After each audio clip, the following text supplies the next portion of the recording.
Holy crap, the hassle I gotta go through just to film a freaking video on this GoPro lately is driving me nuts. Hey guys, how the frig's it going today? No, seriously, I actually have to like take the camera out of the media mod. In order to do that, you gotta take it off the tripod, then fold in the slats, pop the side door, pull the camera out, pull the battery, put the battery back in, put it back in the freaking thing, close the door, put it back on the thing, press the power button, turn it on.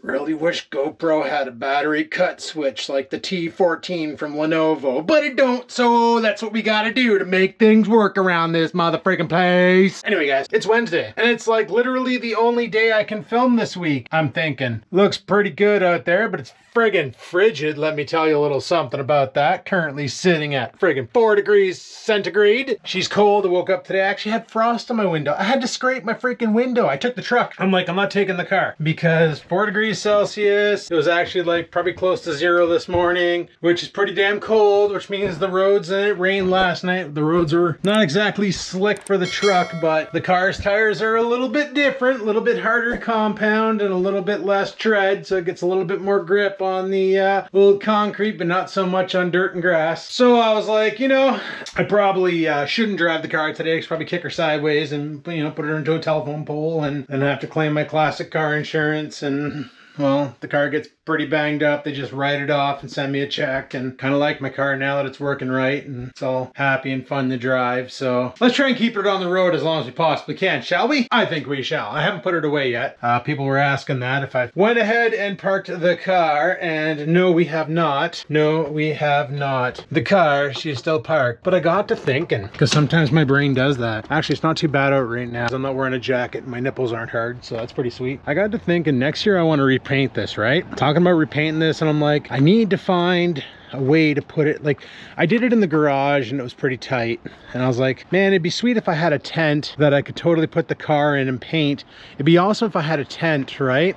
It'd be awesome if I had a tent, right? I wonder if that would fit in there. Like right now it wouldn't, because there's a boat in the way, but like the boat's in there right now, and this thing here is about the width of the boat, not as long, because like when I had the boat parked, the motor was up against, pretty much touching the garage, and the tongue sat out to about here ish. So that's like, and I used to park the car like right here, because I'd open the door and I would hit this stupid plant that I killed, but for some reason came back to life. You're strong. So theoretically, I should be able to drive the car right in here. My only concern is this is pretty shitty terrain now. Like the boat's in here, the way it's in here, it's over a lot, but I should be able to fit the car in here and still have ample room on the side to paint. And who cares if I get paint on the ground or paint on the sidewalls? If anything, it'll fortify it. Like you can already see sunlight coming through there, so I'm having a feeling this is going to be this fabric's last winter, if it survives, because yeah, she's pretty shitty feeling, I'm not gonna lie. But the car should fit in here no problem, and I should be able to like walk around it and spray in here. Worst case scenario, I just stick a box fan in the back with a tunnel and pump the air out so I don't inhale a bunch of spray paint, or I wear a mask and a painter's suit and come out. Well, if I wear a white suit you won't even notice, but whatever. Even if I leave this, no, I can't leave this door open because it'll get overspray out. I'm gonna have to do the box fan. But no, I was thinking about using this here as a spray booth. Let me know what you guys think about that idea, if that's stupid or dumb, or if I'm on to something, because kind of hoping I'm on to something. It's always nice when I'm on to something, because, oh, of course, the zipper wasn't broken. Holy zipper. Okay, I gotta put you guys down. What a piece of shit. Like, it gets up to here and then it just stops gripping. I should have ordered that new topper for this thing off my buddy's sister a long time ago, because now it's too late to install a new one, and they actually put a decent zipper in it, not this cheap freaking crappy kind. What a piece of junk. All right, I'm gonna try a fix by spraying it in WD-40. Maybe it's just dirty and it won't bind, and if it ruins the material, whatever. I could do like some people do. They buy this kit where it's like my neighbor buys it and puts it in his backyard, and it's like this piece of wood that you basically put it in the center, and then it puts a giant V-tarp on it, and then you just let it sit out in the snow, and It's fine. All right, let's see if WD-40 fixes this pile of junk. There you go, guys. Your zipper acts up. Just give it a douse of old stop squeaks and cleans and protects and loosens rusted parts, feels free sticky mechanisms and drives out moisture. Water displacement 40. Give her another little blast here just to really soak it into the mechanism. Because basically what was happening was I was pulling the zipper down and I felt it resist a bit and then it would just pop out the bindings. But no, I think that might be a good paint booth. And then next year I'll contact my buddy there and get his sister's information because it's her business that builds the canvases. And I asked them if they needed the old one and they asked me which one I had and I told them. They're like, oh no, we already have the templates for that saved in our plotter, because they literally have this like tarp fabric, but it's better than the shit that they make this tarp logic out of. My buddy Andre has had one of the other kinds, the V-type tops, not the rounded barn style, but the V one, where it's like boom, boom, boom, boom. And it's been running the same tarp for 10 freaking years, and it's been holding out. So yeah, I think that might be the way to go, is one of those. Now, when I started this off, I mentioned today's Wednesday, and today's gonna be the only day I can film, because guys, tomorrow I got martial arts, and then Friday, right after work, I jump in my truck, I go pick up a fellow martial artist. We're on our way to Sudbury for a northern camp for Modern Arnis. Training Friday from 6 till 9, Saturday from 9 till 8, 9 a.m. till 8 p.m., and Sunday from 9 till noon, and then we're back here. So martial arts tomorrow, martial arts Friday, martial arts Saturday, martial arts Sunday. Monday will be my only day of non-violence. That kind of saddens me. But yeah, it's going to be violence all weekend, and I'm okay with that. It's going to be great. Going to learn a lot, get a lot more hours in for my next belt. I just got my blue belt, or blue rank or whatever. We don't use belts, like we don't wear belts and gis and stuff in Arnis, because we're training more or less for like self-defense in the streets. Where like, this is my problem with jiu-jitsu, for instance. Like when it's a gi jiu-jitsu system, to me that's a sport. It's no longer you're training to defend yourself, because when you do gi jiu-jitsu, a lot of the moves rely on your opponent wearing a gi so you can grab it and lock them up or throw them.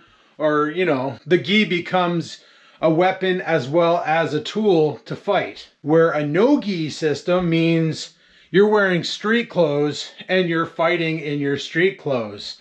So imagine if you're about to go up against a gi jiu-jitsu guy and he's like, you want to go? Give me a second. He goes to his car and he puts on his gi. Like, what are you doing, bud? And he drops on his back and he goes into the friggin' praying lobster stance and he just waits for you to get into his guard. Like, are you serious right now? Is this happening? Nah, I can't really pick on the BJJ guys. BJJ is great. It's a good complementary martial art. Like, if you taken like karate, Muay Thai, anything along those lines, having a grappling background of BJJ would probably be really great to have, because, you know, they say 90% of all fights end on the ground. Well, one person usually does. But it's more like, I want to say 40% of all fights you may be taken to the ground and will have to defend yourself down there to avoid getting choked out or armbarred or whatever the case may be. It's nice to know how to handle yourself in that situation. But what I like about Modern Arnis is we have 3 different systems. We have the weapon system, which we use rattan sticks. We use machetes, but they call them swords, but they're straight up freaking machetes. We use the tomahawk. We use daggers and knives, either straight edge or the balisong butterfly knife. So we have our weapon system, and then we also we've done fights with hockey sticks. We decided to make it more Canadian style. Freaking face off, tack, tack, start swinging at each other. It's pretty crazy. Then we have our hand-to-hand, which is Panantukan, which basically translates to dirty boxing, where, you know, you got your punches, you got your kicks, and then you got your elbows, and then you got your knees, and then you got your limb destruction. That's where Panantukan comes in. You know, like you go to, buddy comes up to knee you, and you drive your elbow into his thigh as hard as you can to like completely destroy that muscle so that he's gimp limping around. Or a buddy goes to punch you and you block it, followed up with a strike right to the bicep. to try and destroy that limb so it becomes less effective. Or you block it and you drive your elbow into the collarbone trying to break it to lower his punching power down to nothing. Limb destruction is one of the major aspects of Panantukan. It's all about, you know, manage, monitor, control, manage your opponent, and if they're bigger than you, make them smaller by slowly taking away everything they got by breaking as much as you can. It's fun. And then if shit goes to the ground or gets into a lockup, we have our grappling system, which is Dumog. Dumog consists of locks, like wrist locks, arm locks, leg locks, head locks, takedowns, throws. It's basically Brazilian Jiu-Jitsu, but it has the extra added complement of limb destruction. Everything to do with modern arnis is about disabling your opponent, either permanently or temporarily. However, sometimes the temporary becomes permanent, but, you know, just gotta use some discretion when you're out there. Like in the US, you guys can, you know, home defense and stuff. Up here, somebody trespasses, some certain states have the right to use full lethal. Up here in Canada, it's equal or lesser force. So if somebody comes in my house unarmed, I can't come at them with a baseball bat, because if I crank them with a bat and they're unarmed, I use excessive force, I'm going to prison because some asshole decided to break into my house. However, if they come in and they're armed with a knife, then yeah, I can use Mr. Bat and crank them one. Now, like, we got into this talk, coach brought in a officer, and he explained all the laws about self-defense. And one of the main one is, like, for instance, knife. Somebody pulls a knife on you, the best tactic, run. Don't even bother. Don't even bother fighting a guy with a knife. If you do get into a fight with a guy with a knife, expect to get cut. If you get stabbed and they let go, do not pull the blade out. You'll bleed out, you'll die. Get to a freaking hospital, let them deal with it. But your best defense in a knife fight is don't. Just don't. You know, you watch all these movies where, like, these movie stars, like, take off their shirt and wrap it around the arm and do some Jackie Chan bullshit. That's movies, guys. That's all fake. Don't consider the movies real. There are, like, we do study a lot of stuff to do in a knife fight. We do knife fighting where we're both armed with knives and you go at it. There's special knives we use. They're pretty much a Sharpie on a blade, and when you get sliced, it leaves red marks on your body. Well, on your shirt and arms and face and all that. We are wearing somewhat protective gear. We wear like a metal mask and t-shirt and pants. Oh, beautiful. Thanks, buddy. That was disgusting. Eats a bunch of food, barfs all over the floor. Cats are cool. That was like, you know, times like that, I miss Oreo. Well, I always miss Oreo, but I miss him for that. Like, there was this one video I made back in the day where Scampers is like over there puking on the carpet and she hawks up a huge loaf and I'm like, oh, thanks, buddy. And I go to grab the paper towels and all I hear is Oreo come flying down the stairs like, I got it, Dad. And he went and ate it and I'm like, because like animals are gross. Cats are cute, but they're freaking disgusting because they just eat a bunch of food, puke, and then go back and eat more. Like, what the hell? Why do they got to eat themselves to the point of puking? Starting to think I need to buy one of those cat feeders I saw online that just gives them a little bit of food every so often throughout the day, because you don't need to give your cat a cup of food in the morning and a cup of food in the afternoon because they'll just gorge themselves. I think I might buy that. Well, then again, she is like 13 and cats are good to what, 15 years old? So maybe I won't. Because like I said, when she's gone, you know, having a box of shit in your house doesn't really suit me. I'm kind of over that. So yeah, when she's gone, no more animals. Then I can really get some freedom. You know, take 2 weeks off and just go down south. Or, you know, on Sunday, Joss and I went and visited with a friend of ours. You guys remember when I did that video about Dirty Bird being famous before me? I worked that movie. Well, the executive producer for that movie, who also acted in that movie, was in North Bay producing another movie or a TV show or something. I don't know. I didn't get the deets on it. It's all like NDA nonsense, so I didn't really go prying. before she went back on set, she messaged me and Jocelyn and said, hey, you want to do brunch? My call time is at 12:30. So do you want to do brunch? And I was like, yeah, I'm down for brunch. Joss is down for brunch. So we went to Sills and hung out with her.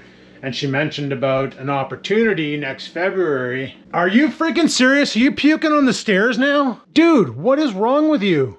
Why are you puking everywhere? Oh, my cat is disgusting. I don't know why she's barfing everywhere. Man, I'm starting to wonder if there's something sick wrong with my cat. Like if there's something critically wrong with her. This whole time I'm filming, she's over there. Like, what the hell? Is there something wrong with her food? I just bought it. Friggin' animals. Anyway, no, she mentioned, talking about that film. She was talking about February, they're doing a shoot for 2 weeks in Florida. Now I have 6 weeks vacation next year, and she invited me and Jocelyn to go along and be producer's assistants and go and do this shoot. But, you know, leaving the cat alone for a weekend while I go down to visit Bloke is one thing. Leaving the cat alone for 2 weeks while I go to Florida, that's a totally different thing. Like, that's a long freaking time.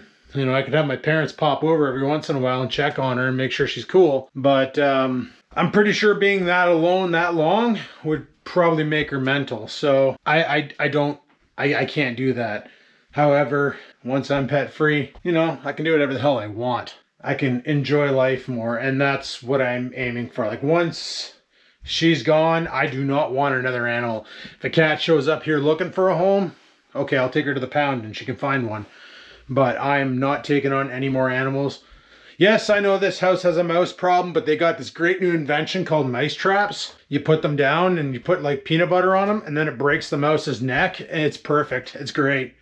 Because Scampers is like the shittiest mouser ever. I actually watched her. She was eating food and a mouse came over and took a kibble out of her bowl and she just looked at it and didn't do anything. Like she's no Felix and Poofy, that's for sure. Definitely not an Oreo, because Oreo is the one killing all the mice, not her. That's a given. But so yeah, that opportunity came up, but I'm probably gonna have to hard pass on that because I need to can't leave my cat alone that long. You know, I could have taken 2 weeks, went to Florida, never been to the US before, been to Mexico, been to the Dominican, never been to the United States. So yeah, unfortunately, gonna have to hard pass on that, which sucks because it would have been fun to go to the US, shoot another video. I probably could have vlogged while I was down there too in Florida. Probably could have did a video of Skivens gets eaten by a gator or some shit. You know, gets destroyed by a shark. Maybe could have went peacock bass fishing. That could have been fun. But I digress. Oh well, more opportunities will come. I'm sure of it. Anyway guys, on that note, I'm going to shut her down here. I just made a video. Thought I would let you guys know what's going on. Won't be any streams this weekend. Obviously, you guys won't know about this because this video is probably coming out in 2 weeks or some shit. But yeah, if you're wondering why some weekends I don't stream, it's because some weekends I'm just super busy with life and other weekends I'm super dead with life. Come actual winter, well, we'll see what happens this winter because next week it's supposed to be back up to summer temperatures due to a third freaking hurricane coming through Florida. So it's supposed to pump some warm air up our way and make their life hell again. I feel bad for the Floridians, man. You guys have just been annihilated by storms. Hopefully y'all are all good. Hopefully everybody's recovering. And hopefully these frickin' storms can pump the damn brakes. Unless you want to pump that hot weather up north without destroying your houses. I'm cool with that. To a point. I want to ice fish this year. Anyway guys, thanks for watching. Like, favorite, comment. Don't forget to subscribe. And until next time guys, live it to win it and peace the frig out. And that cat better not be puking again.